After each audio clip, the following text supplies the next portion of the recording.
Nous continuons dans 1 Roi 19. Nous avons vu que Dieu se tient proche de nous, même quand nous sommes en train de traverser le désert ou dans notre désert.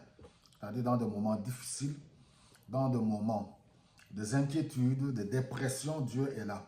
Alors, nous avons vu au verset 9 jusqu'au verset 10 que Dieu est venu demander à Élie qu'est-ce qui ne va pas. Et Élie a ouvert son cœur pour lui dire, voilà, ce qu'a fait les Israélites, ils t'ont abandonné, ils ont abandonné ton alliance. Moi, je t'aime tellement, et puis voilà, ils ont tué tous les prophètes. Je suis resté seul, et ils veulent aussi m'ôter la vie. Alors, nous voyons, au verset 11, Dieu lui dit, sors de là, tu te tiendras sur la montagne devant moi, je veux passer. Alors, ça, je veux dire quelque chose de très important. Nous ne devons pas faire d'amalgame. Aucun de nous ne peut prétendre détenir la vérité. La vérité, c'est Dieu lui-même.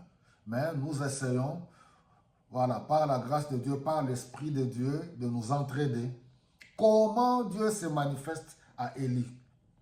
Deux fois, nous nous trompons. Je ne dis pas que là où il y a, voilà, les gens qui tombent, il y a manifestation de la puissance, je ne dis pas que c'est faux, qu'il n'y a pas Dieu. Non. Dieu, il fait ce qu'il veut. Deux fois, dans toute cette manifestation, il se peut que c'est Dieu qui est là. Et dans d'autres cas, ce n'est pas Dieu. Alors ici, nous voyons, au verset 11, « Aussitôt un grand vent souffla avec une violence telle que fondait les montagnes et brisait les rochers devant les seigneurs. » Mais les seigneurs n'étaient pas présents dans ce vent. Après le vent, il y eut un tremblement de terre. Dieu est libre de se manifester. Quand le Saint-Esprit est descendu, vous vous rappelez, c'était un vent puissant, il y avait la puissance de Dieu. Même Élie, quand il a égorgé les faux prophètes de Baal, les 450 faux prophètes de Baal et les 450 faux prophètes d'Astarté, on nous dit qu'il y a eu le feu qui manifeste la puissance de Dieu.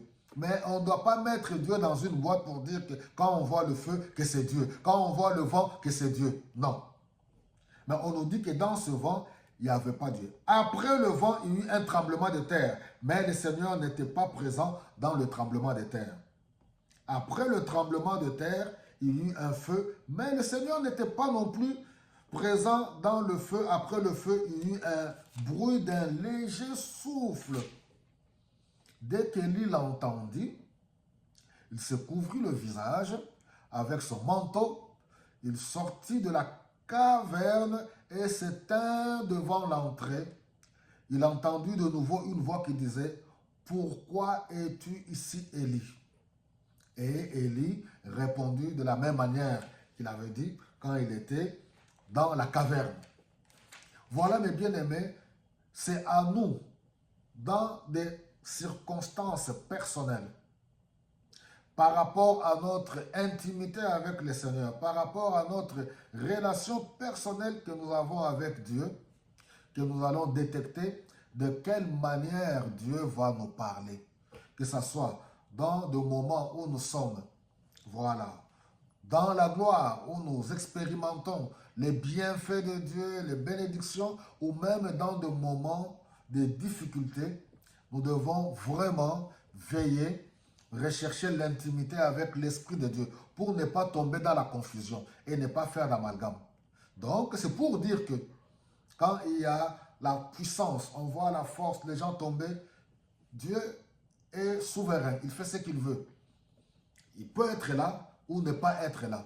Donc, c'est pour nous entraîner à faire aussi attention à apporter trop vite le jugement sur la manière dont Dieu se manifeste. Il n'y a que Dieu lui-même, chacun a une expérience personnelle et particulière, mais en même temps, Dieu nous donne le discernement.